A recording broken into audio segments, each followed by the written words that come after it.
Bon bah bonjour à toutes et tous et bienvenue dans ce nouvel épisode de Plot Screen, le tout premier qui parlera donc d'un cinéaste, un cinéaste qui n'est pas des moindres puisque c'est Adam McKay. Alors bonjour Arnaud. Bonjour Vicente. Très bien, voilà. Du coup, oui, c'est le premier épisode où on parle d'un cinéaste parce que d'habitude on parle de techniques cinématographiques ou de concepts cinématographiques, mais on a aussi envie de parler de réalisateurs, mais on va pas parler de réalisateurs type Stanley Kubrick ou Andrei Tarkovsky ou Alfred Hitchcock, parce que absolument tout a été dit sur ces cinéastes, et c'est pas forcément des cinéastes qui nous intéressent tant que ça. Nous, on a envie de parler des cinéastes qu'on considère comme étant sous-estimés, peut-être, ou dont on parle peu, en tout cas, et dont il y a peu d'analyse, ou en tout cas voilà, qui nous plaisent personnellement et dont on parle peu effectivement. Voilà. Et puis aussi c'est un réalisateur qui nous touche, qui fait vibrer notre corde artistique, on va dire. C'est ça. Et voilà, et en fait je pense que c'est plus intéressant de parler de quelqu'un qu'on aime, qu'on apprécie, et de vous faire part de pourquoi on l'apprécie autant. Donc voilà, alors pourquoi est-ce qu'on parle précisément en premier d'Adam McKay ? Parce que c'est un cinéaste qui a un parcours qui est extrêmement atypique, qui n'a aucun rapport par rapport au parcours de certains cinéastes d'auteurs qu'on a surtout aux États-Unis. C'est-à-dire que c'est une personne qui a commencé dans la comédie, dans des émissions américaines, notamment avec Will Ferrell, qui écrivait des sketchs, qui réalisait des sketchs. Et un jour, il s'est lancé dans le cinéma, donc avec Encore Man. Ensuite, il a fait Ricky Bobby et toute une flopée de comédies. Et un jour, il s'est réveillé et il a réalisé The Big Short. The Big Short, donc, qui est un film sur la crise économique de 2007-2008, du coup. Qui est un film qui, on va dire, est plus sérieux. Mais on va voir que Adam McKay est un véritable auteur et qui parlait déjà de sujets sérieux dans ses films précédents. Mais il s'est lancé dans un cinéma vachement plus auteuriste et dramatique, on peut dire dramatique, avec notamment le film qui nous a tous les deux vraiment marqués. Arnaud, toi, ça t'a pas mal marqué. Moi, c'est un de mes films préférés. C'est Vice, du coup, d'Adam McKay, qui est sorti en 2019. Oui, je crois. Oui, il est sorti en 2019, oui, c'est ça. Tiens, attends, je vais chercher le Blu-ray. Vas-y, coupe en attendant. Ouais, c'est entre 2019 et 2018, je crois que c'était début 2019. C'est ça. Et oui, même si sur ces derniers films, il y avait une dimension plus politique, où il parlait des médias, du monde de l'Amérique, tout simplement, avec ses travers, son bas-fond, on va dire, surtout son bas-fond politique, il n'empêche qu'il reste un réalisateur qui ne se prend pas au sérieux. Très clairement, on peut le dire. On va avoir l'occasion d'en parler longuement dans ce podcast, mais dans cet épisode. Mais c'est quelqu'un qui utilise vraiment l'entrée du divertissement pour parler du sujet plus sérieux derrière, en fait. C'est ça. Du coup, en corpus de films qu'on va avoir avec lui, on a pris du coup donc les deux Encore Man 1 et Encore Man 2, donc le 2 c'est Légende vivante. On a Ricky Bobby du coup, et The Big Short et Vice, parce que c'est des films qui sont extrêmement incisifs par rapport au sujet dont ils parlent. On n'a pas pris Frangin malgré eux parce qu'on trouvait le film un peu hors contexte dans sa filmographie, c'est-à-dire que c'est une comédie qui parle de la famille, de l'amitié. Il n'y a pas vraiment beaucoup de politique ou de commentaires sociaux, donc ça nous intéresse pas forcément.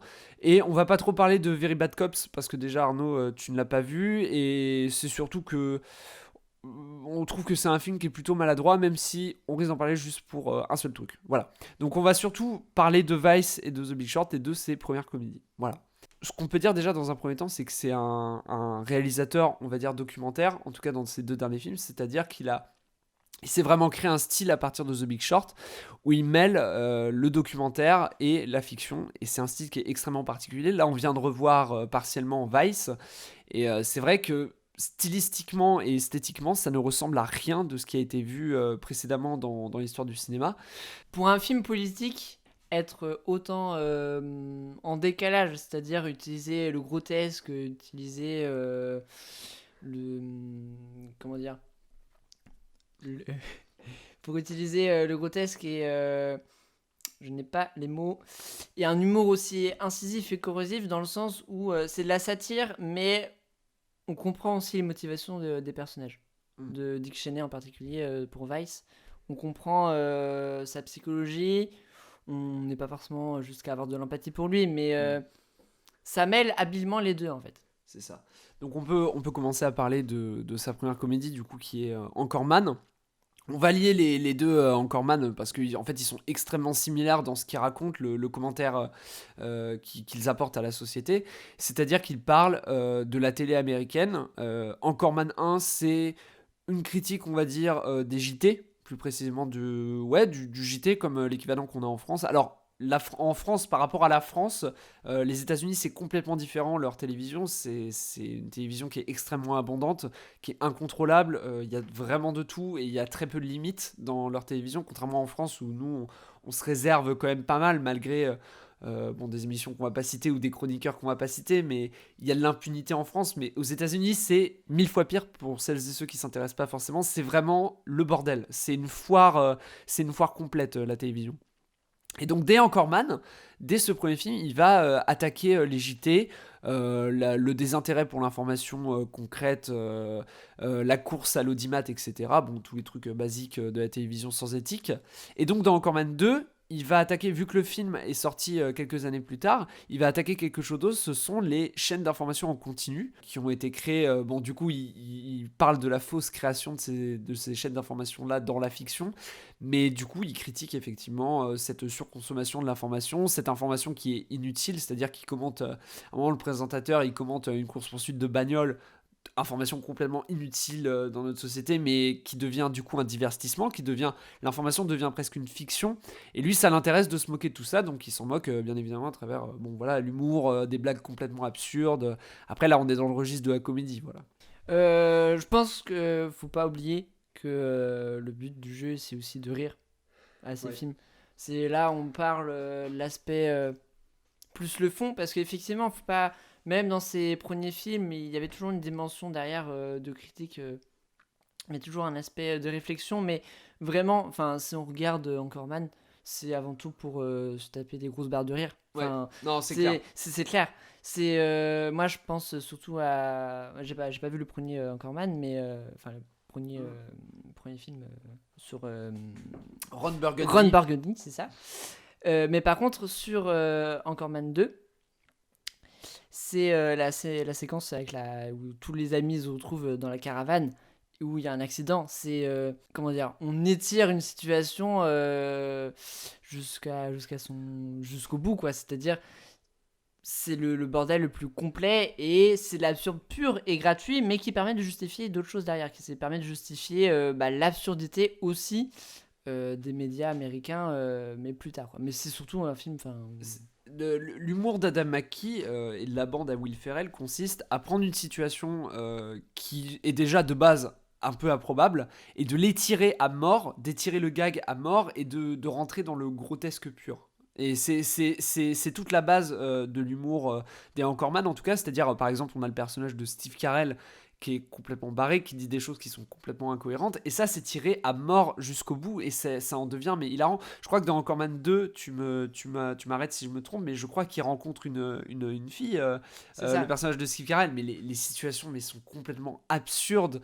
En fait on ne sait pas s'il a une sorte d'autisme ou un handicap mental, je crois qu'il est déficient mental ou je sais plus quoi. Il le dit dans Encore Man 1, je crois qu'il dit qu'il est déficient mental. Mais c'est de l'humour qui est complètement absurde. Mais ce qui est intéressant avec Adam McKay, c'est qu'à travers cet humour absurde, déjà il raconte quelque chose sur les personnages, et il raconte quelque chose sur qui ils sont au sein de leur métier. Et en l'occurrence, c'est l'absurdité du métier de la télé, c'est l'absurdité de la volonté de faire le plus d'audimat possible, etc. etc. quoi. Exactement. C'est comment enchaîner. Je confirme, on est d'accord. Oui, et aussi, par exemple, si on prend le personnage de Ron Burgundy, c'est un personnage qui a des travers et qui est représentatif, qui a une grosse caricature du présentateur télé qu'on peut avoir aux États-Unis. Misogyne, un peu raciste, qui commente un peu l'actualité, quoi. C'est ça. Journaliste de bas étage. Mais finalement, il a bon fond. Oui. Finalement. Ouais. C'est juste que, dans le film, il est présenté juste comme quelqu'un d'un peu... un peu naïf, un peu con, tout simplement, mais qui a un bon fond, et c'est comme ça qu'il est attachant. C'est-à-dire que on a quand même de l'empathie avec ce personnage-là. Surtout quand, quand il a un peu sa traversée du désert, qu'il devient aveugle, Ouais. qu'il élève un requin et avec son enfant. C'est...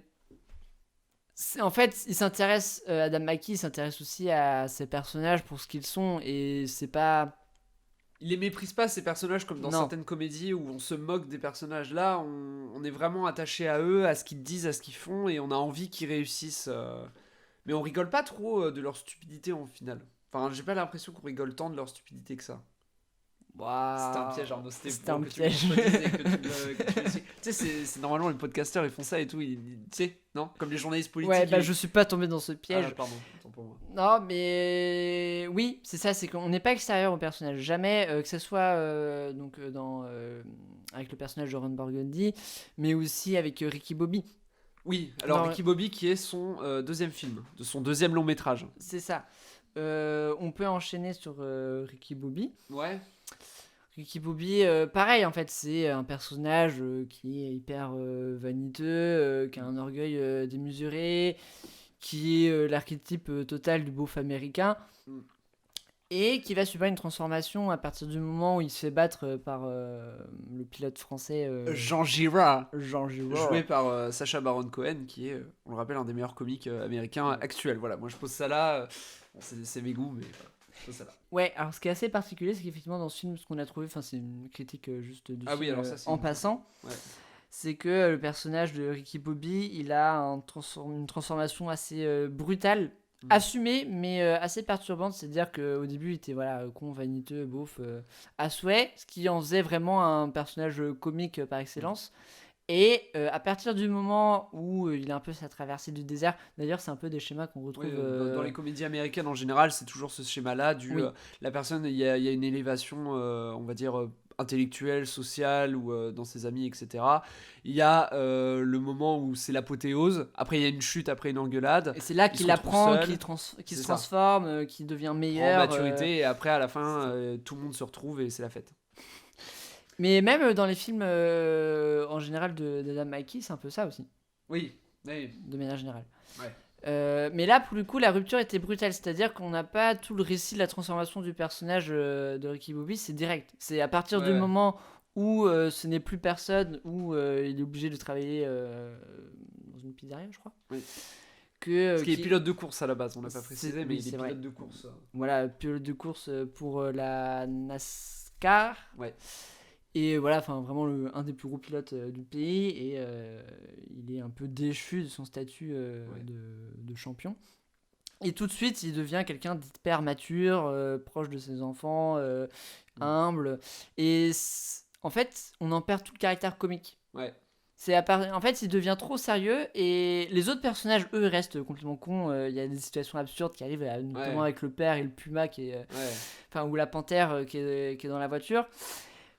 Ou alors Oui. la course-poursuite avec Ouais. la cocaïne. Enfin, on va pas tout spoiler Ouais, non plus, ouais. mais voilà, il y a plein de situations assez drôles. Mais pour le coup, effectivement, le personnage perd de son potentiel comique parce que cette transformation est déjà effectuée Ouais, très c'est tôt ça. dans le film. Et ça, c'est assez curieux. Le- Même si c'est assumé. Hein. Alors là, on fait de la critique, mais c'est vrai que rythmiquement, on a trouvé que Ricky Bobby est vraiment à part dans toute la filmo d'Adam McKay parce que c'est un mec qui rythme vachement bien ses films. Je pense que là, on a revu Vice du coup, et c'est je pense, peut-être sa plus grande qualité, à bien y réfléchir, c'est comment il dirige son montage. Comment pour lui le montage est vecteur d'émotion, comment il arrive à rythmer ses films. Enfin, je veux dire, Légende vivante, c'est un bijou de rythme comique. Enfin, vraiment, j'étais sur le cul quand j'avais terminé Légende vivante parce que j'avais vu, du coup, j'ai enchaîné les deux là, Encore Man. J'ai regardé le 1, c'était bien, ça m'a fait rire, mais sans plus. Et le 2, mais j'étais éclaté tout le long tellement le rythme de blague était fou, quoi. On te laisse respirer par moment on t'assène de blagues, et pareil, enfin, c'est vraiment très rythmé. Et c'est vrai que Ricky Bobby, il est un peu à part parce qu'au final, le film est pas super bien rythmé. Il est peut-être trop long. En fait, il dure 2 heures. Assez mou finalement. Ouais, il est très mou. Je sais pas. Il On aurait va- dû faire des sacrifices. On va dire qu'individuellement, les gags fonctionnaient bien. Ouais. Mais il les étirait un peu trop. Ouais. En fait, mais ça c'est quelque chose qu'on remarque dans toute... c'est vraiment une des grosses marques de fabrique de sa filmographie. C'est qu'il va étirer les situations pour aller jusqu'au grotesque. Vraiment, c'est la surenchère totale. Donc là, tout à l'heure, je parlais de l'accident dans la caravane dans Légendes vivantes 2. Ouais. Ou dans Légendes vivantes tout court, je Ouais, ne on, sais plus. on confond. Hein. Bon, bref, c'est le second film avec Ron Burgundy. En fait, il faudrait qu'on dise Ron Burgundy 1 et Ron Burgundy 2 pour qu'on se repère, tu vois. Ouais, Ce serait peut-être plus simple. c'est ça. Et dans Ricky Bobby, pareil, il y a plein de séquences où c'est vraiment étiré à mort. Par exemple, la séquence du repas où ils font une prière interminable sur Jésus bébé. Ouais, Vas-y, je alors, te laisse. non, alors, parce que cette scène, je trouve. Alors, Ricky Bobby, bon voilà, c'est pas son meilleur film, mais je trouve cette scène géniale parce que elle parle d'énormément de choses en une scène sur les États-Unis. Enfin, c'est une énorme allégorie de.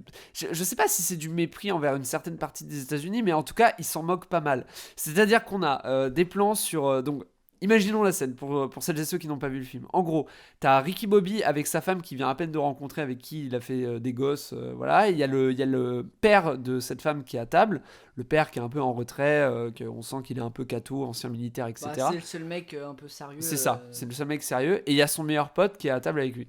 Et donc, on a des plans sur le Coca-Cola, les boissons ultra sucrées qui sont sur la table, donc qui attendent de se faire bouffer. Ils mangent du KFC. Pendant ce temps, le mec il fait une prière qui dure 3 heures, donc on a l'hyper-catholicisme des États-Unis où la religion a une importance quasi sacrée à table. Limite, il passe plus de temps à prier qu'à manger. Et il mange forcément. Bon, voilà, il y a la culture de la malbouffe aux États-Unis où on voit la table. On a aussi le problème d'éducation des gosses, les petits Américains, les problèmes d'éducation. Bah, les enfants rois, tout simplement. Ouais, voilà, les enfants rois aux États-Unis, etc., qui respectent pas leur grand-père, qui insultent tout le monde, qui s'en foutent de l'école parce qu'il y a des gros problèmes dans les systèmes éducatifs aux États-Unis. Ça aussi, il le dit. Culte du succès, Oui, surtout. Bon, voilà. ça, c'est quelque chose qui est encore plus grand, enfin, qui est utilisé Ouais. tout du long du film, mais cette séquence-là aussi. Ouais. C'est une énorme. En fait, Ricky Bobby, c'est un peu une énorme métaphore du rêve américain à travers la métaphore donc de la course automobile. Et c'est vrai que c'est cette obsession de toujours être au top du top. Comme dirait le personnage de Ricky Bobby, aller à fond toute sa vie, quoi. Enfin, je sais plus ce que c'est la phrase Non, exacte. Mais... si t'es deuxième, t'es dernier. Oui, voilà, c'est ça. Donc, c'est vraiment toujours être le meilleur. Donc, c'est un peu cette philosophie-là aux États-Unis, cette American Dream avec mon superbe accent. Mais et Adam McKay s'en moque en fait de toute cette idée-là de vie-là. Et bon, un peu basiquement, dans Ricky Bobby, il dit ouais, le plus important, c'est la famille avant tout, etc. Mais c'est fait tout en faisant une satire qui est vachement intelligente dans Ricky Bobby, qui est malheureusement mal rythmée, qui pourrait être vachement bien, mais malheureusement c'est mal rythmé. Mais la comédie est vraiment là pour dénoncer, peut-être pas dénoncer, mais pour se moquer de quelque chose et pour aborder énormément de sujets dans un seul film. On a l'homophobie, par exemple, aux États-Unis. On a le culte de la virilité, avec une scène où il est dans un bar et il se fait prendre en clé de bras par Jean Girard, justement, qui est un pilote de course français. Et il lui dit, Jean Girard, je veux que tu dises « j'aime les crêpes ». Et en vrai, cette scène est stupide parce que lui, il dit non, je refuse de dire j'aime les crêpes. Nous, aux États-Unis, on dit les pancakes.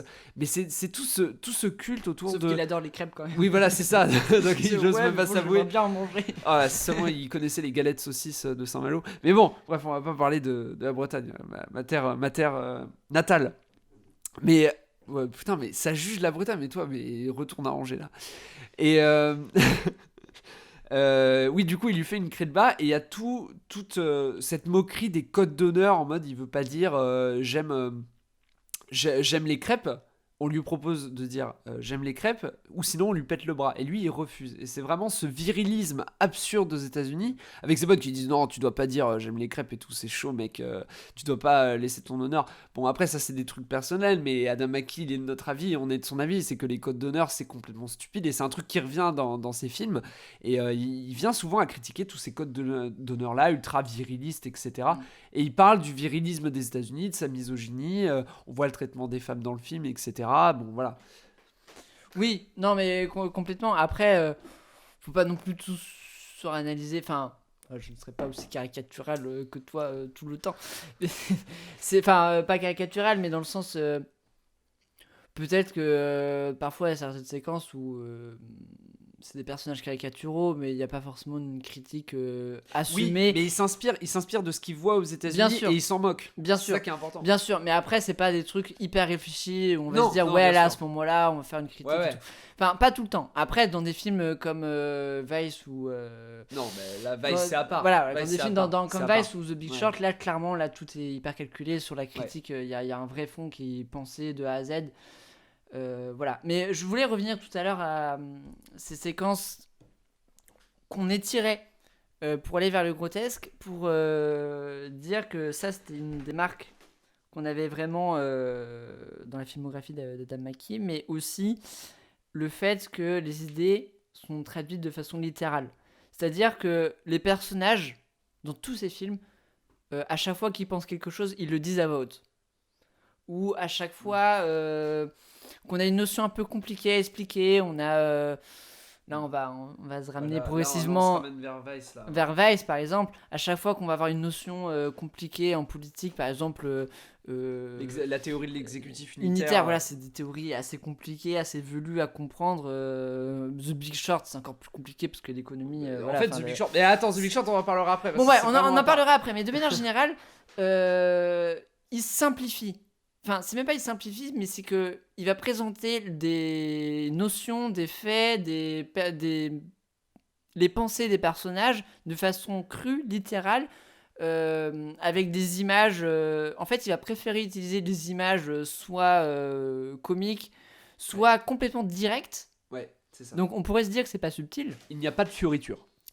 On pourrait se dire que c'est pas subtil. Il va jamais utiliser un chant contre chant un peu chiant où il y a un personnage qui va expliquer des choses à l'autre.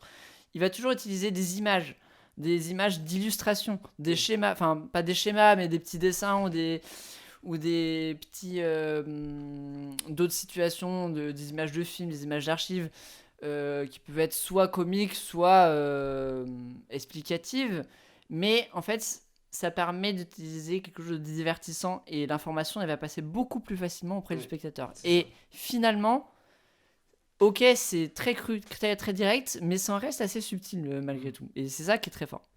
Alors, du coup, moi j'avais trouvé un terme pour décrire le cinéma d'Adam McKay, notamment En fait, Adam McKay s'est beaucoup fait attaquer dans Vice par certaines communautés de cinéphiles où il disait oui, c'est très peu subtil.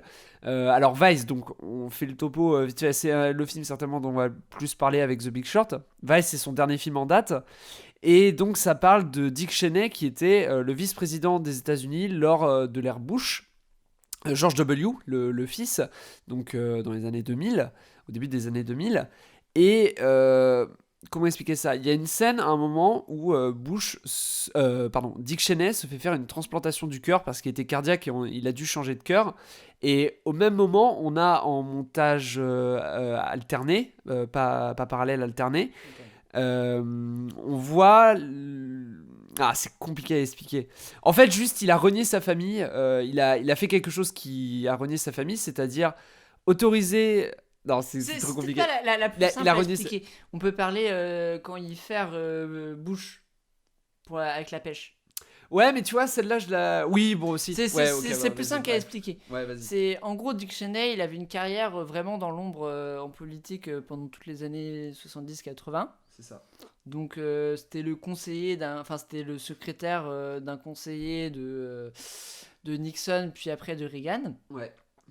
Et voilà, et en fait il a un peu commencé en politique mais il n'avait pas été élu au Wisconsin, je crois, c'est ça. C'est ça. Pendant les années 90, on va dire qu'il a un peu arrêté la politique et en fait il a été recontacté par George W. Bush, et il faut savoir que George W. Bush c'est un peu la brebis galeuse de la famille Bush. C'était un peu quelqu'un... personne ne le voyait président des États-Unis. C'était vraiment...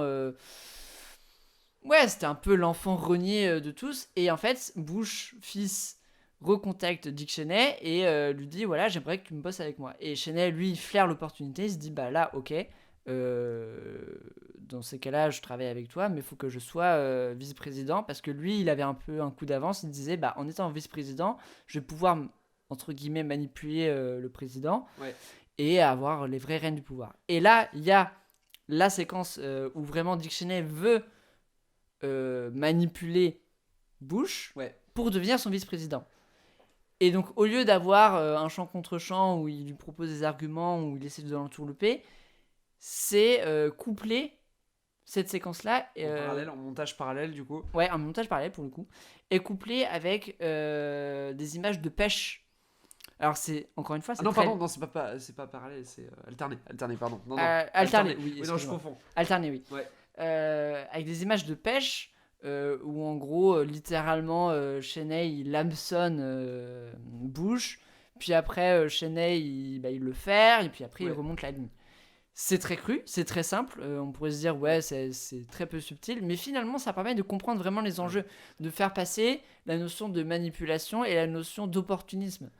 Et plutôt que d'expliquer ça verbalement avec Cheney où il aurait pu parler à sa femme et dire ouais là je l'ai bien niqué Bush, bah là clairement on a des images, il n'y a pas besoin d'expliquer, c'est visuel. Et ça c'est ça tout le film, tout le long du film, et ça permet de comprendre la politique qui est déjà pas simple à comprendre de façon beaucoup plus efficace et beaucoup plus divertissante, et ça c'est très important. Alors je suis d'accord par rapport à ce que tu as dit, mais en fait, je trouve que ça accompagne plus l'idée de la scène, c'est-à-dire qu'on comprend qu'il le manipule et on voit la pêche, et c'est plus quelque chose de très illustratif. Moi, l'exemple que je voulais donner tout à l'heure, du coup, bon, je vais juste l'expliquer parce qu'il est super important et ça représente vachement notre avis qu'on a par rapport à Adam McKay et pourquoi on le défend par rapport à beaucoup de gens qui l'attaquent. En résumé, au début de sa carrière politique, quand il a 2 filles. Dick Cheney, il a appris qu'une de ses filles était homosexuelle. Et forcément, t'es homosexuel aux États-Unis, bon voilà, c'était compliqué, surtout à l'époque, avant qu'il y ait certaines révolutions sexuelles qu'on a eues, nous, dans les années 2000. Bref, au début, ça lui posait pas de problème, il a nié en bloc et il a dit qu'on n'avait pas le droit d'attaquer sa famille. Donc voilà, tout le film se passe, etc. Bon, il fait un peu des saloperies avec ça, mais bon, on s'en fout, hein, entre guillemets. Et à la fin, en fait, ce qui se passe, c'est que le moment où il est devenu trop vieux pour gouverner et qu'il est plus au pouvoir, c'est son autre fille, qui, elle, n'est pas homosexuelle, qui veut devenir sénatrice, je crois. C'est ça. Et elle veut devenir sénatrice, et donc elle se bat en politique, etc. Bref, il veut perpétuer la lignée. Et en fait, vu qu'elle est chez les néoconservateurs, en gros, tu vois, et donc ils ont un moralisme de malade par rapport aux mœurs sexuelles, etc. Bon, ils sont ultra coincés, bon, forcément. Et en gros, sa fille... c'est plutôt par rapport à l'électorat, parce que eux-mêmes sont même pas forcément convaincus de ce qu'ils pensent. C'est ça. Hein. Ils sont pas forcément homophobes. Hein. Ils sont pas forcément homophobes. On sait pas trop s'ils sont homophobes. Là, faudrait le demander à Cheney. Mais en tout cas, politiquement, ils sont obligés de faire certains choix. Et en gros, sa fille, là, qui veut devenir sénatrice, lui dit bah écoute, est-ce que je suis contre le mariage gay dans ma campagne ? Parce que elle court dans le sud. Et dans le sud, c'est des gens qui sont très peu ouverts d'esprit, on va dire. Et enfin, en tout cas, à cette époque-là, maintenant, j'ai pas la réalité sociale de ce qui se passe aux États-Unis. Mais en tout cas, à cette époque-là, pour gagner dans le Wyoming, t'étais obligé d'être contre le mariage gay, quoi. Et son père lui dit bah ok, vas-y, tu dis que t'es contre le mariage gay. Et donc forcément, la sœur, elle est en pleurs, elle se dit bah merde et tout, je vais devoir faire ça. Donc elle va à la télé, elle dit oui, je suis contre le mariage gay. Et le journaliste lui dit bah ouais, mais vous avez une sœur qui est homosexuelle. Elle dit non, je suis contre le mariage gay. Et donc forcément, ça a bouleversé sa sœur homosexuelle, ce qui est normal, ce qui est bien évidemment normal. Et d'ailleurs, le film se termine sur un panneau titre avec écrit elles ne se sont jamais réconciliées. Bon voilà, bref, tout ça pour dire que dans cette séquence, du coup, on voit tout ça. Il y avait un montage alterné. Faut pas. Attention. Je te rappelle qu'à la Fémis, on avait eu la question. Bon, oui, avec le montage alterné dans Out of the Blue. Bon bref, on va pas parler des sujets qui fâchent. Nous n'avons pas été pris. La Fémis, si vous nous entendez, j'espère que vous kiffez ce podcast. Dédicace. Du coup, ce qui se passe, c'est qu'on a un montage alterné où on voit en même temps qu'il fait ce choix d'autoriser sa fille à courir contre le mariage gay. On voit son opération du cœur où en gros on enlève son cœur et on le remplace par un autre. Et la séquence se termine sur un gros plan de son ancien cœur. Donc son ancien cœur qui est défoncé vu qu'il était cardiaque. Et voilà, donc c'est extrêmement littéral, c'est-à-dire c'est en même temps quoi, c'est en même temps, c'est extrêmement littéral parce que c'est pour dire qu'il avait pas de cœur littéralement. Bon, ça veut dire d'autres choses, mais en gros dans la scène ça veut dire ça parce qu'il y a d'autres images. Tu sais, on voit des images de Colin Powell, on voit des images de Rumsfeld, de Bush, etc. Mais en gros, l'idée importante de la scène, c'est que tout s'écroule à ce moment-là et que tout ça, ça a pas servi à grand-chose, tu vois. Que ça a fait juste que détruire des vies. Ce mec-là détruit des vies, quoi. Enfin, c'est pour ça que la scène est extrêmement puissante. Mais cette littéralité-là permet donc d'empêcher une réflexion trop, on va dire, trop subtil, tu vois, mais qui te permet de vraiment te faire comprendre les enjeux politiques derrière la guerre d'Irak, qui te permet de te faire comprendre les enjeux vraiment familiaux qu'il y a derrière ce choix de ne pas avoir d'avoir concouru contre l'homosexualité, tu vois. Enfin, ça te fait comprendre énormément d'enjeux sans trop de complexité, quoi, parce que la politique, encore une fois, c'est extrêmement compliqué, surtout aux États-Unis. Et puis, tout l'enjeu du film, et surtout de cette séquence-là, c'est de mêler l'intime, la sphère intime, et les gros enjeux extérieurs, en fait. C'est à différentes échelles comment des choix, des décisions de l'échelle de l'intime peuvent avoir des conséquences, des répercussions sur le monde entier, tout simplement. Ouais. Et tout le film fait ça. On va peut-être passer à The Big Short avant alors, d'entrer vraiment dans Vice. Bien sûr, ouais, avant d'entrer vraiment dans Vice. Mais de manière générale, encore une fois, dans tous les films de Mackay, je disais tout à l'heure que les personnages disaient crûment ce qu'ils pensaient. C'est-à-dire qu'il n'y avait pas de la barrière sociale, c'est-à-dire que voilà, il n'y a pas de retenue. C'est des personnages irrévérencieux. Et surtout, oui, c'est presque de la provocation en fait. Il y a beaucoup de personnages provocateurs qui n'ont pas peur de chercher la provocation. Ça peut être avec Ron Burgundy quand il, par exemple, il est avec la famille afro-américaine de sa supérieure avec qui il a couché. Et clairement, il dit ce qu'il pense, quoi. Il se retient pas. Oui, et en gros, il fait des réflexions très déplacées sur leur couleur de peau. Voilà. La scène est vraiment bien foutue. Je me souviens plus pourquoi elle est bien foutue, mais je sais qu'elle est bien foutue. Mais c'est surtout que c'est des choses qu'il pense profondément, mais c'est même pas, il y a même pas une intention de blesser ou quoi que ce soit. C'est juste qu'il pense profondément. Et mais c'est pareil dans Vice en fait. C'est pareil quand on prend le personnage Donald Ruthven joué par Steve Carell. C'est pareil, il dit clairement ce qu'il pense. Ouais. Quand il est avec les stagiaires, donc au début du film, en gros, Dick Cheney, c'est encore un tout jeune, il cherche un stage en politique, voilà. Et il y a Donald Ruthven qui lui travaille pour Nixon à l'époque, qui fait son discours, un discours où il dit nous on est les meilleurs, vous êtes des merdes, vous êtes des stagiaires. Et clairement il le dit directement, il va pas utiliser du politiquement correct, il va pas. C'est tous les personnages, et là je parle juste de 2 films, mais dans tous les films en fait d'Adam Mackie, tous les personnages disent clairement ce qu'ils pensent. Il n'y a pas de retenue. Et c'est très direct et c'est hyper intéressant au niveau de la psychologie des personnages en fait. Ça simplifie, mais en même temps ça reste assez subtil. Ce qui est intéressant là-dedans, dans ce que tu dis, ce qui est intéressant dans ce que tu dis, c'est qu'en fait, ce qui veut dire Adam Mackie, c'est que le problème, c'est pas ces personnages individuellement, c'est la société. Enfin, c'est. Je vais pas faire le mec à la Joker. Ouais, non, mais la société, tu vois, il y a des problèmes dans la société. C'est pas cette question-là. La question, c'est. Ces personnages-là sont entre guillemets des victimes d'un système de pensée, d'une façon d'envisager certaines questions politiques, sociales, qui les amène à être comme ça. C'est-à-dire que le racisme de Ron Burgundy, c'est certainement un problème éducationnel, et il le comprend dans le film que c'est un problème. À un moment, il y a une prise de maturité quand même par rapport à tout ce qu'il fait. Pareil par rapport à son sexisme. Et en fait, on se rend compte que c'est surtout un problème éducationnel, et il faut changer les gens au niveau de leur éducation.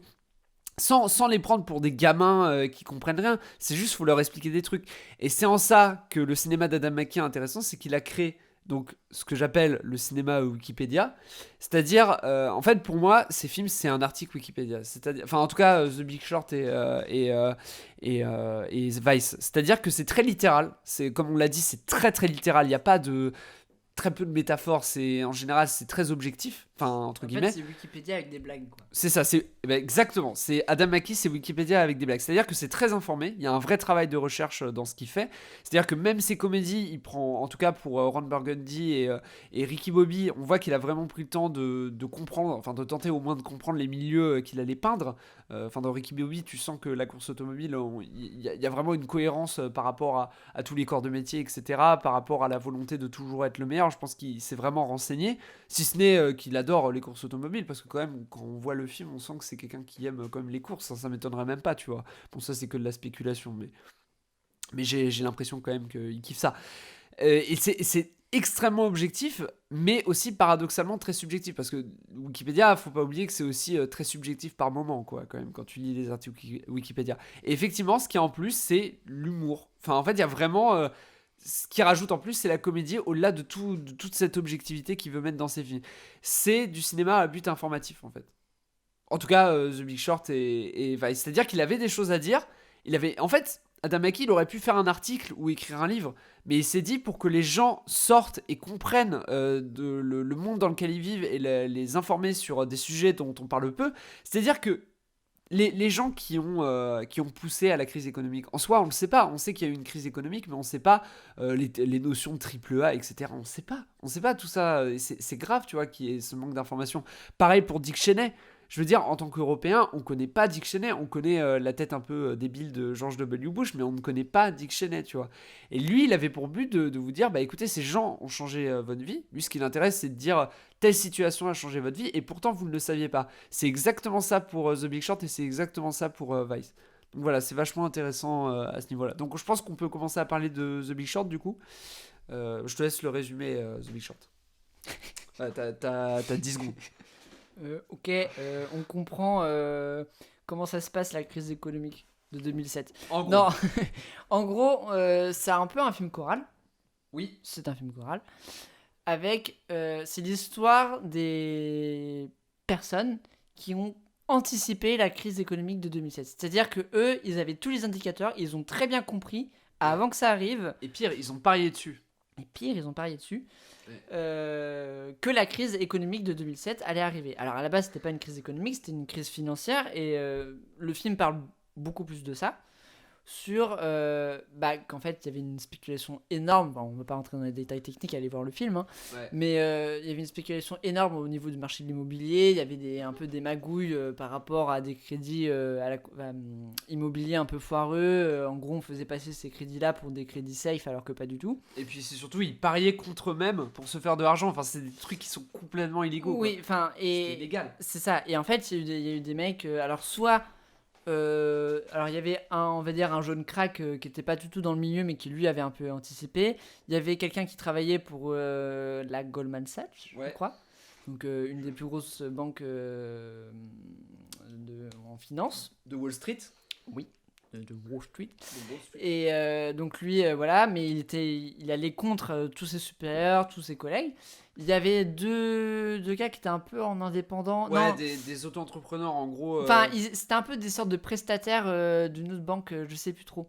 Mais on comprend que c'est des magouilleurs, quoi. Ils ont passé toute leur... Non, mais c'est vrai. Oui. C'est ce qu'ils disent. En gros, ils ont passé toute leur vie à magouiller, à bricoler des trucs et pareil. Ils ont C'est ça. En tout cas, ils ont anticipé. Personne d'autre les a cru. Et ils ont parié. Ils ont parié. Des grosses sommes d'argent en plus. Et ils ont gagné. Et ils ont gagné. Et en fait, au début du film, déjà, alors oui, je pense que tu t'expliqueras après ce qui se passe avec Margot Robbie. Mais, au début du film, c'est vraiment une sorte de braquage. C'est un peu, on explique comment ils vont braquer le système financier mondial, voilà. Mais en fait, plus le film avance, plus on arrive sur des considérations morales, sur... on amène progressivement et subtilement à de la réflexion pour savoir, en fait, qu'est-ce qui va pas dans notre système, que les règles du jeu du système financier capitaliste mondial sont truquées. C'est-à-dire que ces règles-là, on peut les changer du jour au lendemain. Que les banques qui étaient fautives, qui avaient fait un peu ces montages financiers foireux, n'ont pas été inquiétés à la fin, parce que même si même s'il y en avait qui sont tombés en faillite, les États avaient tellement besoin de ces banques-là, parce que tout est imbriqué. Enfin voilà, c'est un peu normal, c'est la mondialisation. Je veux dire, tout est imbriqué. Donc c'est-à-dire que s'il y a un rouage qui ne fonctionne pas, tout s'écroule. Donc les banques, finalement, il y a eu très peu de responsables qui ont fait de la prison, ou alors c'était un peu des boucs émissaires qu'on payait pour les autres. Et le film parle beaucoup de ça, et à la fin, c'est un peu un spoil, mais en même temps c'est pas si important que ça. Enfin, si ça se comprend aisément, c'est que ceux qui ont parié et qui ont gagné à la fin, ils ont des scrupules, finalement. Oui. Ils ont des scrupules à se dire, mais en fait, derrière nos paris, on soutient un système qui a mis sur la paille des millions d'Américains, puis après des millions d'Européens. Donc c'est très intéressant, mais on part sur l'aspect comique, sur ouais, voilà, on va arnaquer tout le monde, on a braqué Wall Street, voilà. Et peut-être que tu veux revenir sur Margot Robbie, après Ouais, tu alors, iras sur un autre film. du coup, avant de tout, je souhaite conseiller un film qui s'appelle Inside Job de Charles Ferguson, qui est sorti 1 ou 2 ans après du coup cette crise économique de malade. Et en fait, c'est un film qui donc fait convoquer les plus hauts responsables de Wall Street, de la finance quoi américaine, et le documentaire explique pourquoi il y a eu cette crise, très objectivement. Tout ça pour dire, alors je le conseille parce que ça explique extrêmement bien et c'est grâce à Inside Job que j'ai compris, alors que je l'ai vu après The Big Short. Pourquoi est-ce que j'ai compris la crise économique en voyant Inside Job et pas devant The Big Short? C'est parce que The Big Short, on ne comprend rien à ce qui se passe. Et c'est fait exprès. Et c'est fait exprès. En fait, Adam McKay, en fait, la première fois que j'ai vu The Big Short, je me suis dit, mais il se fout de ma gueule là, il me prend vraiment pour un con. Je comprends rien. Et effectivement, je pense qu'il y a des gens qui peuvent vraiment se sentir un peu maltraités par le film parce que il est extrêmement complexe dans ce qu'il raconte. Le but d'Adam McKay, enfin pour moi en tout cas, et c'est ce qu'il disait en gros, grosso modo dans ses interviews, c'est que il veut expliquer que l'économie, ça a été créé pour que personne ne comprenne en fait. C'est pour qu'il y ait juste des courtiers et des banquiers qui comprennent. Ouais, et encore même eux, ils comprennent pas tout en fait. C'est ça. C'est ça qui est terrible, c'est que même les meilleurs experts ne comprennent pas tout aux règles. C'est un système un peu qui se mord la queue quoi. Enfin voilà, Ouais. on est un peu anticapitaliste de comptoir, mais mais c'est un peu la réalité, c'est que personne ne comprend entièrement le système, c'est trop gros, et c'est ça, et voilà, encore une fois, tu veux Alors oui, du coup, arriver sur par la rapport à fameuse Margot séquence. Robbie, parce que du coup, le spectateur, il est perdu. Et c'est là où Adam McKay a créé un style, mais qui est très bizarre. C'est qu'il y a une séquence où il y a, je sais plus si c'est... j'ai oublié Steve Carell ou Ryan Gosling qui explique des trucs ultra compliqués sur les notions de triple A, etc., sur le marché de l'immobilier et tout.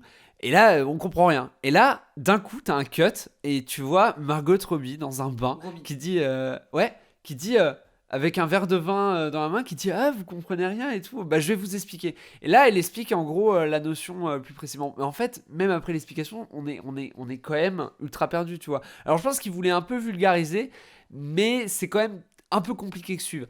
Cependant, ce n'est pas un défaut parce que plus le film avance, plus on s'oriente, effectivement, comme tu disais, vers les enjeux moraux derrière déjà ceux qui ont parié sur la crise économique. Parce que le dernier plan, c'est Steve Carell littéralement qui bade, qui fait bon bah super, il y a des gens qui vont crever. Enfin, il se rend compte de l'impact que tout ça, ça va avoir dans les prochaines années. Enfin, il est vraiment mal.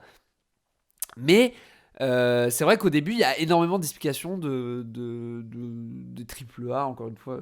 Même moi, j'ai toujours pas tout compris, mais en gros, j'ai compris que les activités étaient complètement illégales, qu'ils savaient que c'était en train de créer une bulle, mais ils se rendaient pas compte que ça allait péter parce qu'il leur en fallait toujours plus, quoi. Voilà.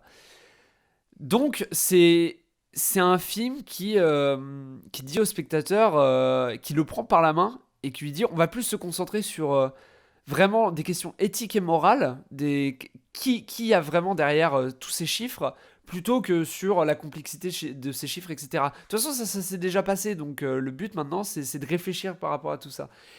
Et surtout s'il présente ces braqueurs, entre guillemets, alors le film avait été vendu comme un film de braquage à l'époque, ce qui n'était pas forcément une bonne idée, parce que ça a déçu beaucoup de gens.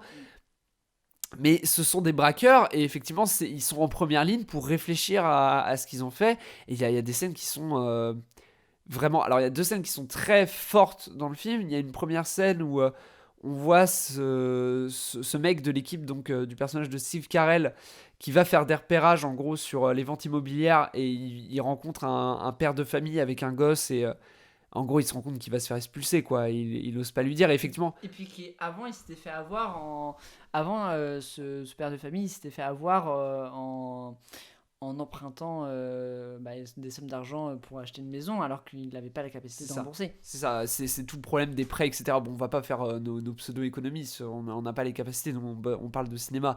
Mais là, en l'occurrence, comment c'est signifié en termes de cinéma, tout cet échec du mode de vie américain, en tout cas économique, c'est que juste, vraiment à la toute fin du film, je pense, quand tout explose, on voit ce même père qui est avec sa femme sur un plan qui est très touchant, où il fait un câlin à sa femme, il y a son gosse qui est dans la voiture, et le gosse, tu le voyais, c'était un optimiste dans la maison et tout, il est un peu excité, il jouait, et là pareil, il joue dans la voiture, mais ils sont à la rue, quoi. Et c'est extrêmement touchant, et voilà. Ça nous permet aussi d'introduire la notion de montage complètement disnarratif et distordu dans les films d'Adam McKay, mais ça pareil, on en parlera plus sur Vice. Voilà, et oui, la deuxième scène touchante, c'est le personnage de Steve Carell, donc qui est un peu une sorte de comic relief dans The Big Short, parce que Steve Carell du coup avait joué dans ses autres films, et Steve Carell de base c'est un acteur de comédie qui s'est orienté dans une deuxième partie de sa carrière vers du drame, on va dire. Et au début, c'est un mec, alors la toute première scène où je sais pas si tu te souviens où il est introduit, c'est une sorte de réunion d'anonymes qui parlent entre eux, je sais plus pourquoi exactement, quel nom la réunion ça, tu sais, je sais pas si c'est les alcooliques anonymes ou les cancers anonymes ou un truc dans le genre. Je crois que c'est les dépressifs anonymes, tu vois. Et il arrive à la réunion, il y a des gens, ils discutent et tout, et là il ouvre la porte, il y a déjà tout le monde qui est assis, il fait ouais putain j'étais avec un mec, c'était vraiment un enfoiré, vous vous rendez compte ce genre d'enfoiré, pourquoi ça existe? Et il parle de son boulot comme ça, et la femme ou l'homme, je me souviens plus, qui dirige la réunion, il dit mais vous vous rendez compte que vous accaparez la parole? Et le mec il dit moi accaparer la parole, mais attendez, mais c'est pas vrai et tout le monde le regarde, et là il y a son téléphone qui sonne, et il fait ah bon bah désolé je dois partir. Et il dit vraiment désolé je dois partir, et il sort, et donc là le personnage il est introduit extrêmement vite, on comprend tout de suite que c'est un mec qui consomme sa vie comme des courtiers consommeraient un rail de cocaïne, tu vois, qui vont très vite, En fait, on passe etc. enfin le film il prend pas de pincettes, enfin il est direct, Ouais, encore une c'est fois. ça. Et donc ce personnage-là, c'est celui qui va peut-être avoir le plus de réflexion éthique par rapport à tout ça, notamment avec son équipe. Et à un moment, il y a une scène qui est pareil, qui est très touchante, où il discute avec sa femme, et on comprenait qu'il y avait une histoire avec son frère. C'était peut-être pour ça d'ailleurs qu'il était chez les anonymes dépressifs. Voilà, je fais les liens. Et en fait, c'est le moment où le film commence à se poser vraiment des dilemmes moraux, et c'est un peu une grande métaphore aussi du système économique. C'est qu'on apprend que du coup, son frère était dépressif, lui aussi. Et Steve Carell dit d'un air blasé, il dit moi, quand il était dépressif, mon frère, avant son suicide, du coup, la seule chose que je pouvais lui proposer, c'était de l'argent, quoi. Bon, ça me fait rire nerveusement, mais la scène est vraiment violente, parce que pour moi, ça résume aussi tout le problème du capitalisme aussi actuellement, c'est que on propose pas mal d'argent aux gens, on propose du pouvoir d'achat, etc. Mais on les laisse dans leur misère, et par la suite, quand il y a des crises économiques comme ça qui sont gérées par des gens qui sont claqués de thunes, c'est les pauvres qui pâtissent en premier. C'est-à-dire que pareil, je parlais tout à l'heure du documentaire Inside Job, mais Inside Job prouve bien que les personnes qui sont à l'origine de cette crise économique, c'est-à-dire pas forcément les personnes qui ont mené au bulles spéculatif, tout ça, pas forcément les banquiers, mais les patrons qui ont laissé faire, qui sont restés passifs face à cette insanité complète, ces gens-là, ils sont encore au pouvoir, et on les a refoutus au pouvoir alors que c'est eux les vrais responsables de cette crise. Donc ce sera toujours, sans faire mon Karl Marx, parce que voilà, je considère que le monde est beaucoup plus complexe et nuancé que ça, mais en général, dans ce genre de grande crise économique, c'est toujours les pauvres qui prennent, tu vois. C'est pareil pour le coronavirus en soi, c'est toujours les pauvres qui vont prendre. C'est toujours ceux qui sont en bas de l'échelle. Bon, c'est pas du communisme, Arnaud. Arrête de faire ta chasse aux sorcières, mais voilà. C'est ce que je voulais Non, dire. mais Et c'est l'idée de The Big Short. Voilà. c'est vrai. Et puis l'idée, tout simplement, c'est que au début, on a présenté des braqueurs, et en fait, ces braqueurs, c'est ça en fait. Pourquoi on arrive à une considération morale, c'est que ces braqueurs, au cours du film, ils se sont rendus compte qu'ils braquaient des mecs qui braquaient l'ensemble de la population de base en fait.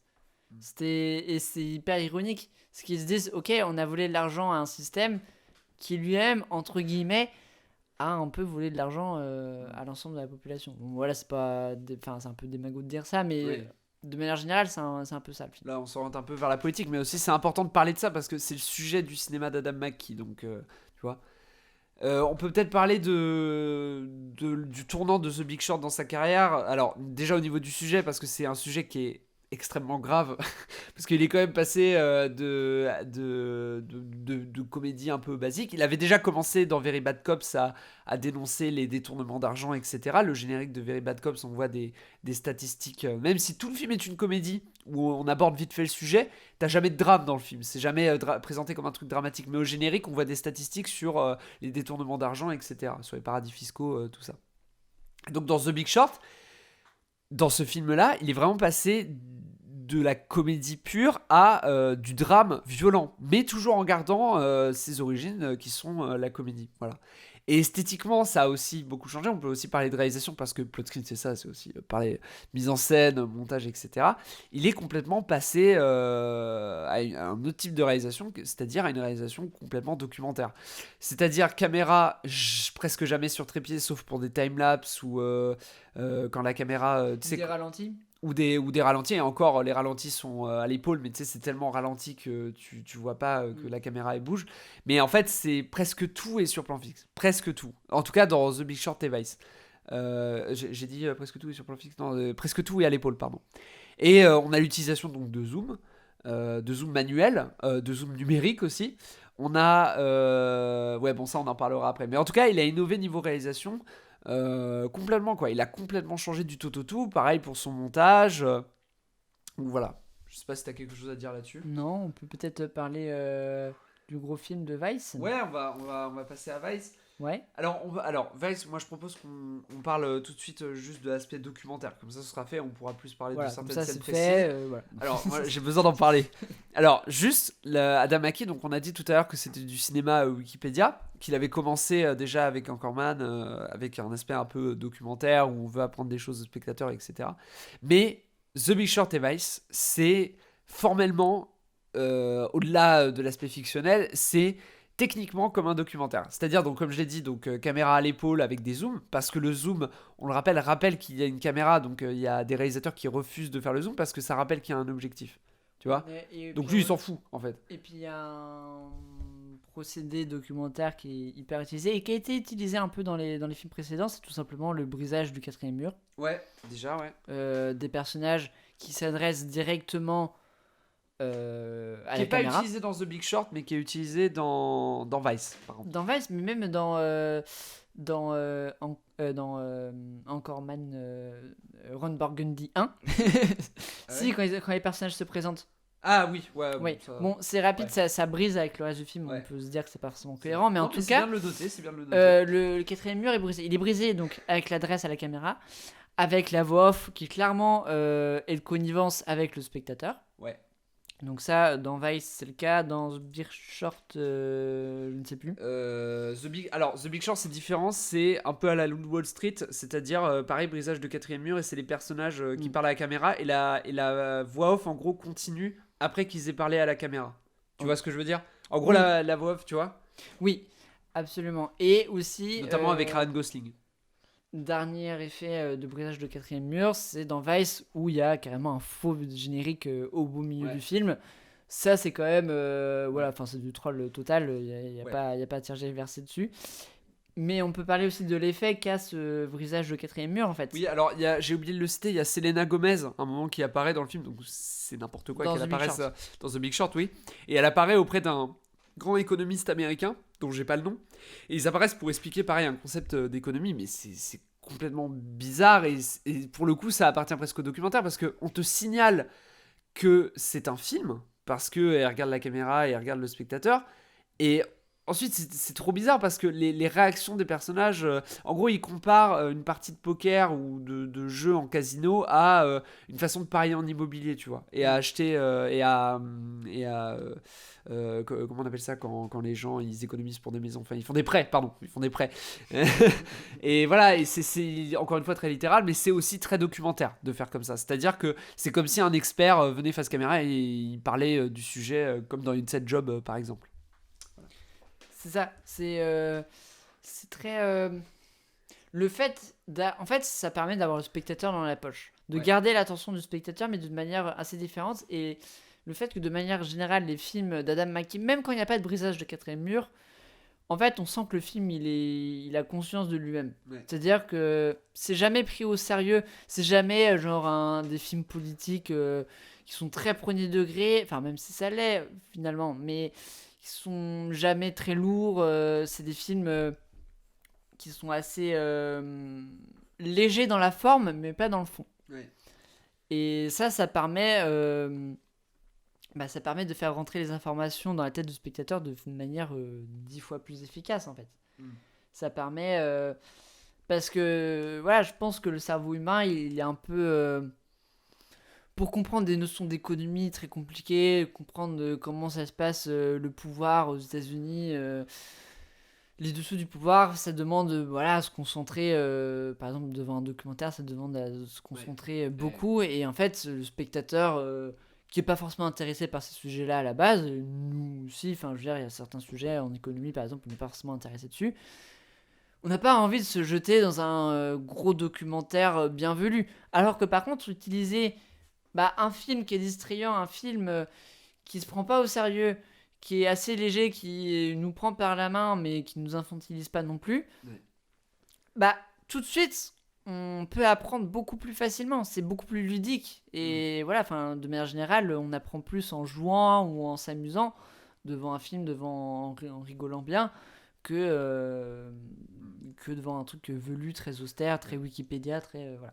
Alors après, faut pas prendre ces films pour des travaux historiques, parce qu'il y a il y a un vrai jugement sur les sujets qu'ils traitent. C'est-à-dire qu'il pourrait parler de Dick Cheney, mais il y a des scènes qu'il n'était pas obligé de faire. Par exemple, la scène, alors effectivement, au milieu du film, il y a une scène de faux générique de fin.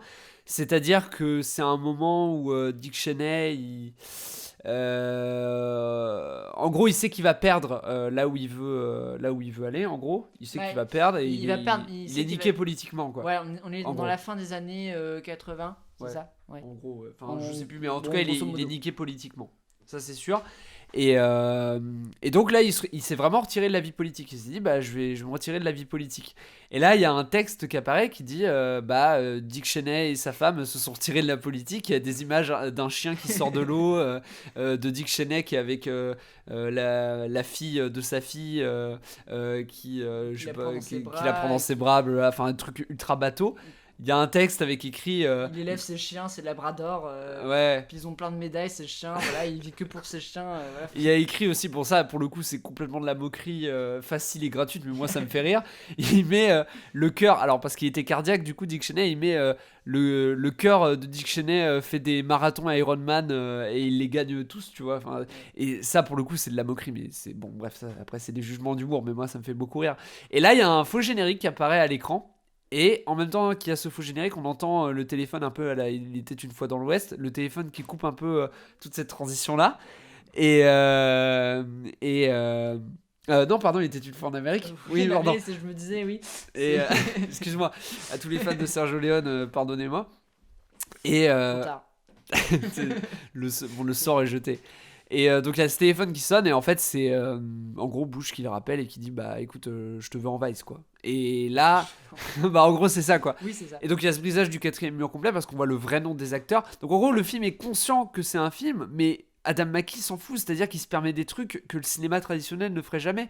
C'est-à-dire par exemple un aspect documentaire, une technique de réalisation qui ne marche que dans le documentaire, c'est prendre une image d'archive. Alors imaginons, allez, pour un Godwin parce qu'on n'en fait pas assez, imaginons on a une image d'archive d'Hitler, tu vois, il est dans la rue, et là il y a un arrêt sur image, et tu sais il y a un zoom sur le visage d'Hitler, et tu vois, après, pour dire un truc. off qui explique genre, un peu du contexte quoi. Adolf Hitler a raté les beaux-arts, blablabla.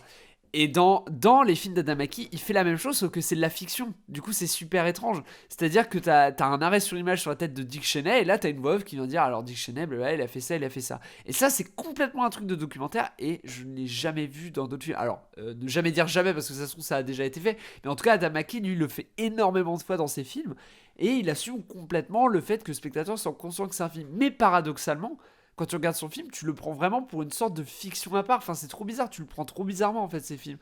En termes d'expérience de spectateur, c'est étrange quand même quand tu regardes un de ces films. Oui, c'est pas non plus complètement. Enfin, c'est pas un film expérimental très très très loin de là. Non, c'est pas expérimental, mais ce que je veux te dire, c'est qu'avec les images d'archives, parce que. Oui, parce que ça met des images réelles. T'as des images réelles et tu vois un acteur, par exemple, le moment où il fait un coup de fusil là, à un mec, j'ai plus le contexte, bref, il met un coup de fusil à un mec, soi-disant en n'en faisant pas exprès. Donc on voit un acteur qui joue ce mec-là, et 2 secondes après, tu vois une vraie image d'archive historique où t'as le mec qui répond, tu vois. Donc t'as un acteur qui joue et en même temps t'as un peu comme dans la Once Upon a Time in Hollywood avec Margot Robbie justement qui jouait Sharon Tate, et quand elle se regardait au cinéma c'était des vrais films d'elle. Alors Tarantino aurait pu refaire les films et que ce soit Margot Robbie qui rejoue des films de Sharon Tate. Robbie, c'est pas Truby. Pardon, autant pour moi.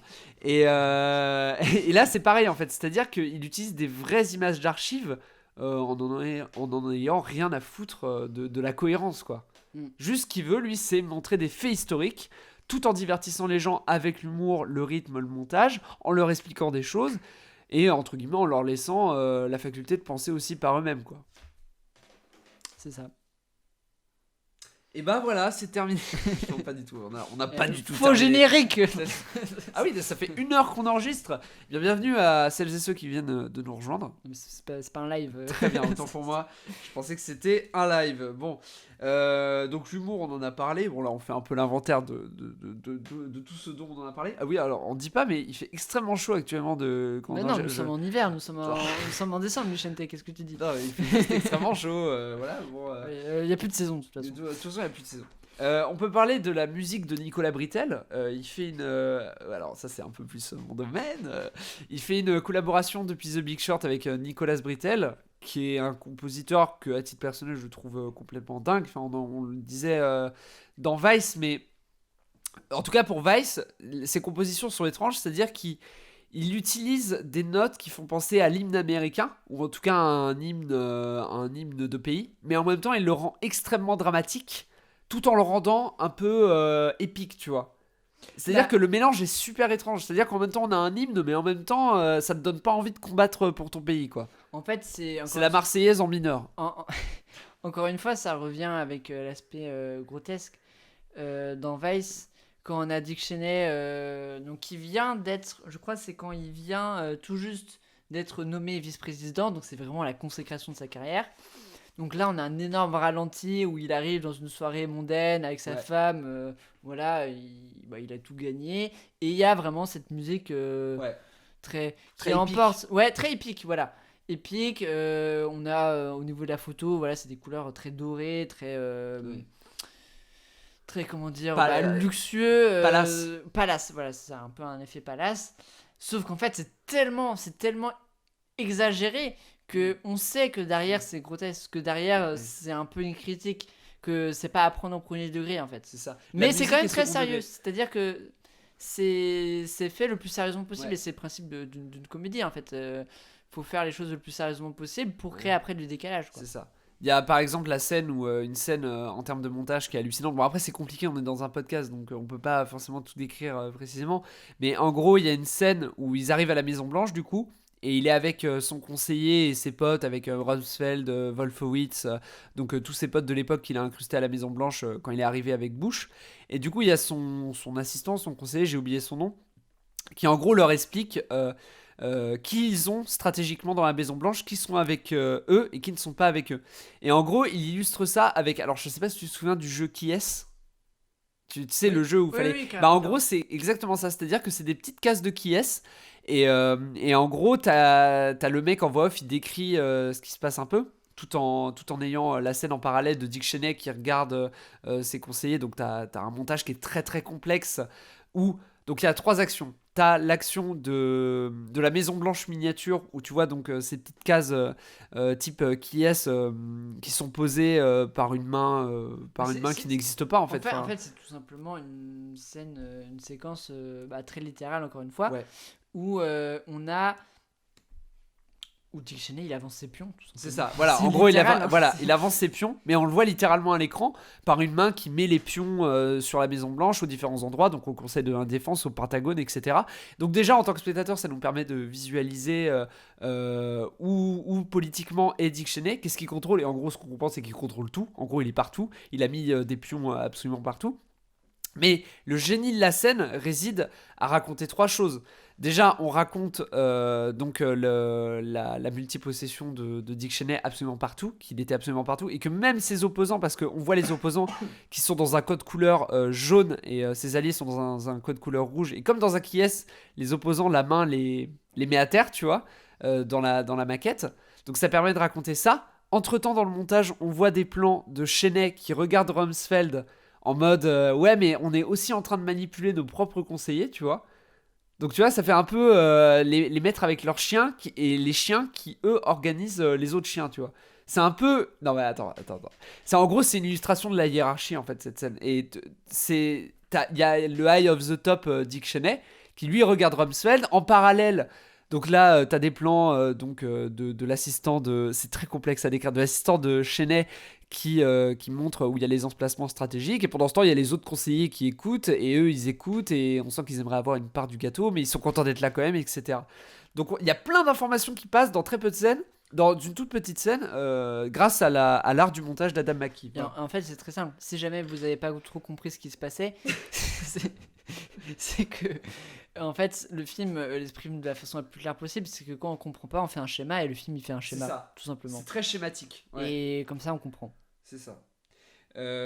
Oui, donc il y a cette histoire de schéma qui reviendra très souvent. Pareil, quand on a besoin d'expliquer une notion très compliquée, par exemple la théorie de l'exécutif unitaire qui en gros donne le pouvoir au vice-président. En gros, c'est ça, avec quand tu farfouilles les lois, tu t'aperçois que le vice-président peut avoir d'énormes pouvoirs aux États-Unis. Et c'est une loi. Le président, en fait. Hein. Oui, mais c'est le pouvoir. Enfin, c'est le président, mais du coup, vu que le président Bush, il avait pas de pouvoir, enfin, Mais il était débile. Juste, voilà, appelons un chat. Bush était débile. Il s'est fait manipuler toute son investiture. Il s'est fait manipuler par Cheney. Et c'était Cheney qui avait réellement le pouvoir, de toute façon.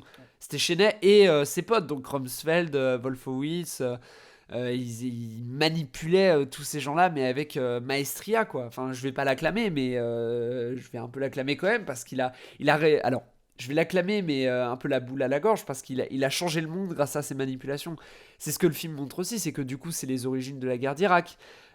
C'est aussi la création des groupes terroristes, c'est la déstabilisation de toute cette zone du Moyen-Occident, l'Occident. Waouh, ça fait 1 heure qu'on parle.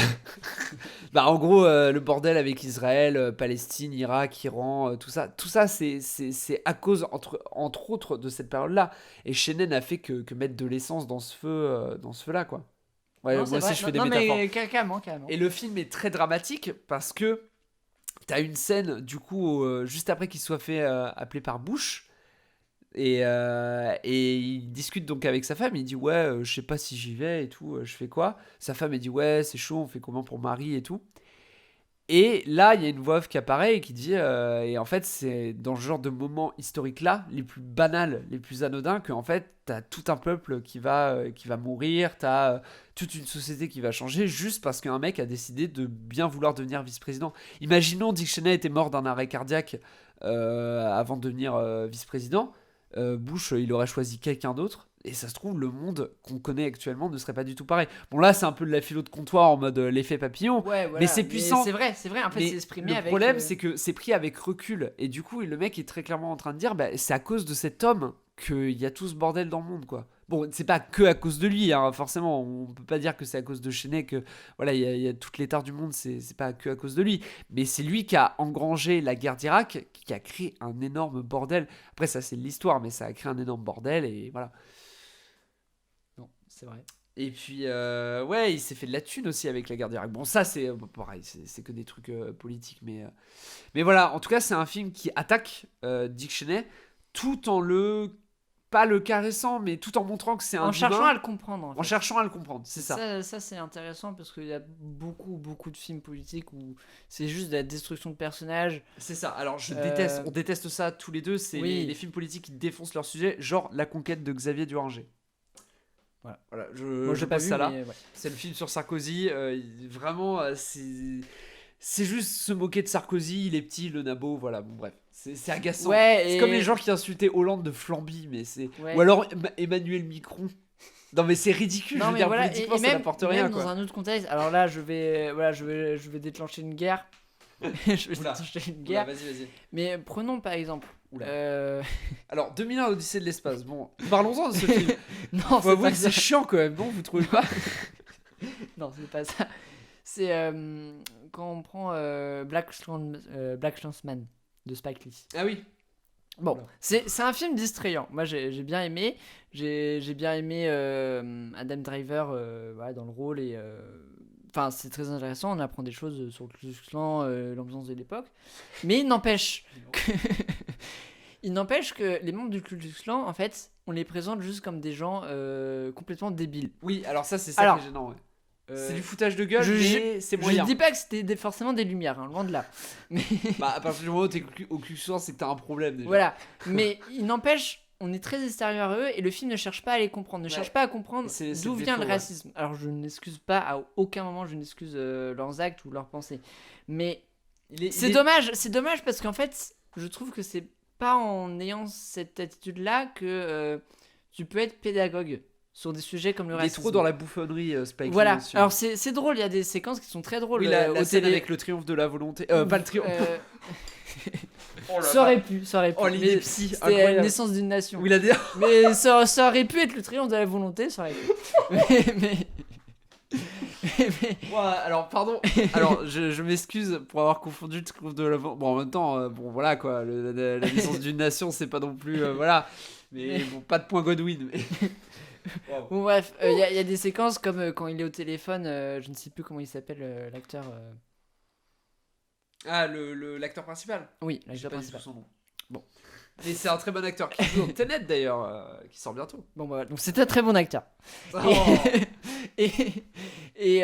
Mais le problème, en fait, c'est que les suprémacistes, on est très extérieur à eux. Et en fait, quand on est extérieur à un sujet, quand on est extérieur au racisme, Ouais. ou ça peut être de la politique, pareil, c'est dommage parce que ça fait pas évoluer les mentalités. Quelqu'un qui est américain, qui est en... Voilà, je caricature énormément, mais qui est américain, qui vient un peu du sud et tout, qui a des a priori, il va regarder ce film, il va se dire, bah oui, mais en fait, on se fout de ma gueule.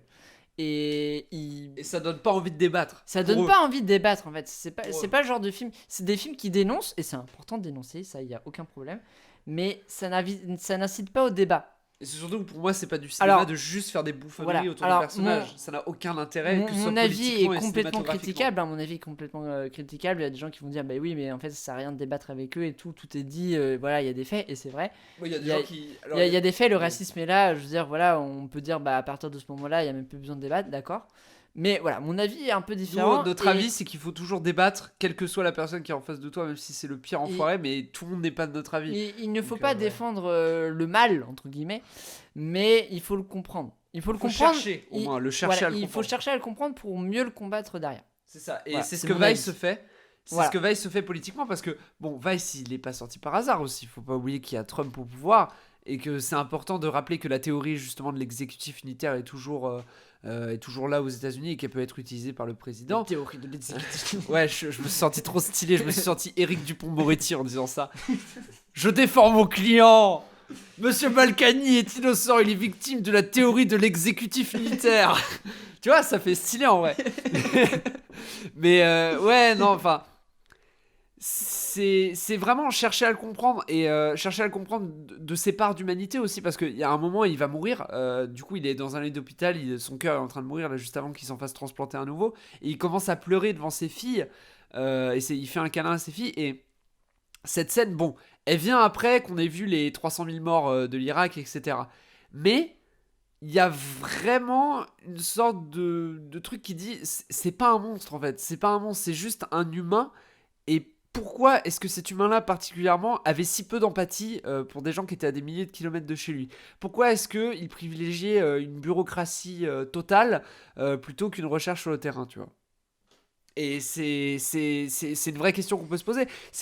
Alors là, on part totalement en débat éthique sur le cinéma, mais c'était par exemple Olivier Hirschbiegel à la sortie de La Chute. Si, La Chute, le Oui, film sur la chute, Hitler. la chute, oui, la Il chute. s'était fait déglinguer par les critiques et par les gens en général qui disaient ouais mais vous humanisez Hitler, mais c'est pas une question d'humaniser. En fait c'est ce qu'il disait, c'est que c'était pas une question d'humaniser Hitler, il le représentait juste comme c'était, c'est-à-dire un antisémite de malade, peut-être un sociopathe, on sait pas, Oui, quelqu'un de un complètement tueur, barré, un tueur, un mec psychopathe, barré quoi. voilà.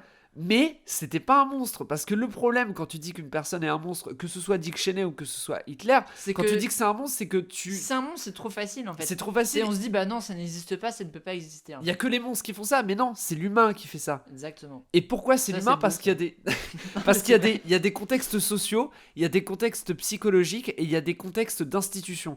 Et c'est ce que dit le film, c'est que c'est l'institution qui l'a mené à penser comme ça. Parce que là, on revient à la scène au début avec Donald Rumsfeld. Quand il choisit son camp, c'est juste parce que Donald Rumsfeld cause bien. Quand Donald Rumsfeld est derrière lui pardon, là je commence à m'embrouiller, mais quand Cheney est avec Rumsfeld derrière la porte de Nixon pendant qu'ils sont en train de prévoir avec Kissinger les bombardements au Cambodge et que Rumsfeld dit ouais bah là le Cambodge il va se faire bombarder Et il y a du coup Shenek qui va voir Rumsfeld et qui dit mais du coup C'est quoi en- nos convictions? ouais, c'est quoi nos convictions? En croit on croit? En quoi on croit? Et là, t'as Rumsfeld, juste il se tape une barre et il dit bah en quoi on croit? Bah rien, on croit juste au pouvoir, on croit juste à tout ce que le pouvoir nous offre, Non, juste à marcher dans la Maison non, Blanche. ce qui est hyper fort, c'est surtout qu'il ne dit rien en fait. Il se tape Oui, juste une oui, barre, voilà, il dit rien. il ferme la porte et en fait, il Et- ne répond pas. C'est juste qu'il n'a aucune conviction. Et là, Et c'est ça qui est fort, c'est que Dick là- Cheney, il aurait pu être démocrate. oui, et C'est ça qui est surtout qu'à partir de là, Dick Cheney aurait pu se barrer. C'est surtout, il aurait pu dire Aussi, ah bah il y a pas de aussi. conviction. Moi, je veux pas être dans un système politique où il y a pas de conviction. Moi, je veux aider les gens. Je veux pas les bombarder juste parce qu'on les bombarde quoi. Et il y a ce plan derrière la porte où où il se retrouve un peu face à lui-même en fait, où il se retrouve face à sa réflexion. Et il y a un cut noir et juste après on le voit qui continue à faire ses saloperies à la Maison Blanche, à lécher le cul, pardon de l'expression, mais il a léché le cul de Rumsfeld au début pour ensuite, c'est lui qui a viré Rumsfeld, mais ouais, il y a pas de conviction et c'est pas de la monstruosité d'être comme ça. À aucun moment c'est des monstres ces mecs-là. C'est juste, alors nous on n'en sait rien, on n'est pas psy, on n'est pas sociologue, on n'est pas analyste politique, mais pour nous notre interprétation c'est que c'est des gens qui sont complètement décalés avec la réalité. Et voilà, et c'est ça le problème. Enfin, c'est grossièrement en gros, ils sont parti complètement décalés quoi. Ah oui, on est parti super loin là. Ouais. Mais Non, mais on parle de mais c'est psychologie. intéressant. En fait, on parle de psychologie de personnage parce que là, évidemment, c'est un personnage qui est réel à la base, hein. Mais ça marche pareil pour des personnages complètement de fiction. C'est que quand on parle du méchant dans un film, on peut pas juste dire ah je suis méchant et du coup je tue des gens et je torture. Non, en fait, il y a toujours des motivations, il y a toujours passer par le monstre, c'est jamais bon. C'est Ouais. pas ça qui va faire évoluer les C'est choses. dangereux, pire, c'est dangereux. Pire, c'est dangereux. Il vaut mieux avoir quelqu'un de complètement humain, qui a des failles lui-même, qui a des névroses auxquelles on peut presque avoir de l'empathie. Ouais. Parce que l'empathie est toujours émotionnelle, c'est jamais intellectuelle. C'est-à-dire que on peut avoir de la peine pour quelqu'un, mais ça a beau être le plus gros connard, en fait, on peut pas s'empêcher d'avoir de la peine. Et ça, c'est fort, et ça nous permet après d'avoir du recul, de se dire, C'est ok, ça. on a de l'empathie, mais cette personne a fait tel ou tel acte. Tout ça pour en revenir au cinéma d'Adam McKay, ce qu'on aime du coup en termes de conclusion C'est par un rapport à cinéma éthiquement, empathique. c'est un cinéma empathique et nuancé. C'est-à-dire qu'il va pas dire bouh, ces mecs-là c'est des enfoirés, c'est pourquoi bouh, ces mecs-là c'est des enfoirés, tu vois. Il y a une véritable réflexion sur la notion de pouvoir dans Vice, tout comme dans The Big Short, il y a une véritable réflexion sur pourquoi le système économique amène certaines personnes à devenir comme ça, tu vois. Moi, je suis quelqu'un qui est persuadé que l'humain ne n'est pas mauvais. Bon, après, voilà, il y a des gens qui vont me contredire, mais je suis persuadé que, tu vois, t'as pas une gène qui dit toi, tu vas être méchant, tu vois. C'est en fonction de ton parcours social, c'est en fonction d'un traumatisme, c'est en fonction des personnes que tu as rencontrées, c'est d'éducation, c'est culturel ou je sais pas quoi. Enfin, culturel, c'est dangereux de dire ça, ça peut être très vite raciste. Mais je ne sais pas les raisons, mais pour moi, t'es pas méchant naturellement. Et c'est ce que le cinéma d'Adam McKay dit en résumé. C'est que le problème aux États-Unis, parce qu'il parle de son pays au final, ce sont les institutions. Comment les institutions sont faites, comment le système est fait, et comment faire pour le changer. C'est ça, c'est toute l'idée d'Adam McKay en fait. Je pense qu'on peut pas le résumer mieux, c'est qu'il parle du problème des institutions et leur incidence sur notre humanité. Oui, Philosophiquement, c'est ça en c'est gros. ça, tout à l'heure quand on disait que Ron de Burgundy, voilà, il était un peu raciste, un peu misogyne, tout ça.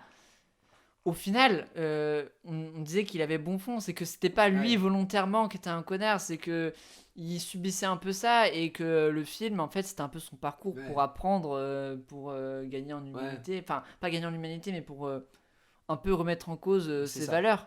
C'est ça. Et même si à la fin il reste très con, parce que tout le monde reste humain. En fait, et c'est ça le problème de Ricky Bobby, c'est qu'au final, le mec, il perd sa connerie, enfin, il perd l'aspect con, et en fait, les gens ne changent pas. Il devient trop normal en fait. Il devient trop normal en fait. Quand t'es con, tu l'es toute ta vie. Parce Mais que- par parce- contre, tu peux être con et réfléchir Parce sur que certains moi, trucs quand même, quoi. je déteste l'expression, de toute façon, les cons, ça ose tout, et c'est à ça qu'on la connaît, tu vois. Pour moi, il n'y a pas de cons, il y a... Je peux pas me permettre de dire qu'il y a des gens stupides et que moi je suis intelligent à côté. Parce que ce que j'aime bien avec le cinéma d'Adam McKay, c'est que c'est des cons mais qui n'existent pas, tu vois. Genre vraiment, le personnage de Ron Burgundy ne peut pas exister. C'est pas possible. Il y a des choses qui physiquement ne sont pas possibles. Notamment parce que c'est l'humour absurde et l'absurde n'existe pas. Enfin, alors, si le monde est absurde, wow, mais Spinoza et tout. Non, ce que je veux dire, c'est que par exemple, alors un exemple tout con, mais dans Encore Man 1, à un moment, il y a donc les 3 potes de Ron Burgundy, ils entrent dans une pièce et Ron Burgundy, il vient de faire l'amour avec la chroniqueuse qui vient d'arriver au début du film. Bon, il est méga sexiste et misogyne, tout ça, ils sont tous sexistes et misogynes. Et il y a un mec, le plus gros beauf de la bande, il dit ouais, alors c'est quoi l'amour? Et là, Ron Burgundy, au lieu de parler, il commence à chanter une chanson donc qui est Afternoon Delight, et ils commencent tous à chanter en même temps. Et là, ils font Afternoon Delight. Et là, ils chantent et ça dure genre 45 secondes. Et là, il s'arrête d'un coup et il fait ouais, je trouve que t'as changé, mec. Ouais, franchement, c'est plus comme avant avec toi. Il commence à s'engueuler. Et là, réaction pas du tout humaine et normale. Ils se remettent à chanter encore. Et ils se remettent une dernière fois à chanter. Ils font Afternoon Delight. Et là, ils sortent de la pièce. Et tu vois, ils sont complètement stupides et décalés, mais c'est une stupidité qui n'existe pas sur Terre. C'est une stupidité qui est cinématographique.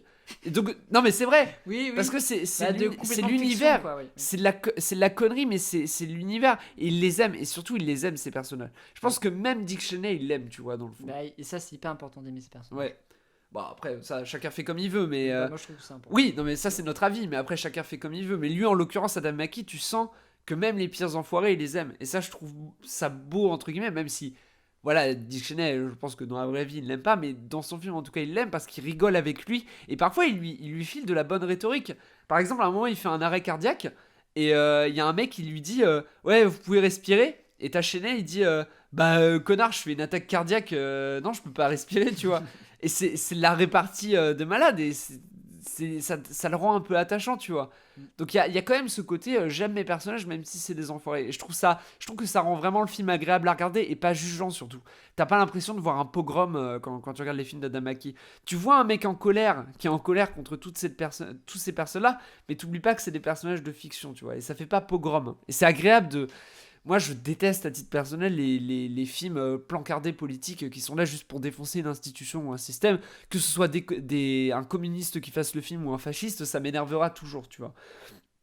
Qu'il n'y ait aucune réflexion sur pourquoi les gens qui sont derrière sont comme ça.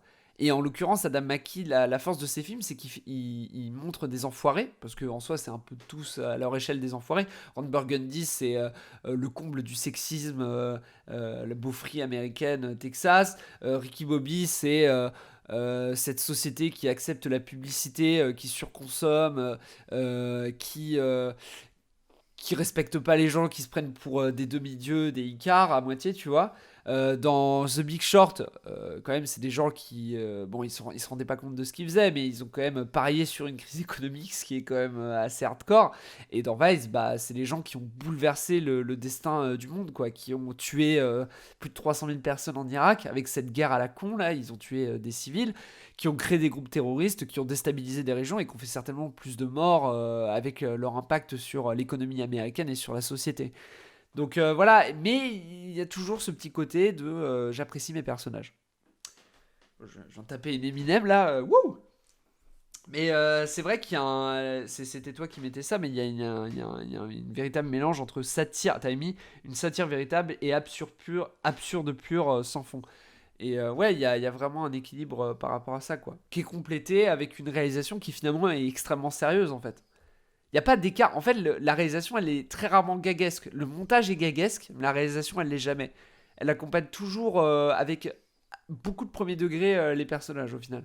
Même quand il y a le générique de fin, au final, tu vois. C'est vrai. Elle est très premier degré. C'est le montage qui peut paraître gaguesque grâce aux ruptures. Du coup, on en parlait, mais il y a énormément de ruptures rythmiques dans le film. Bon, là, du coup, c'est un peu plus technique, mais...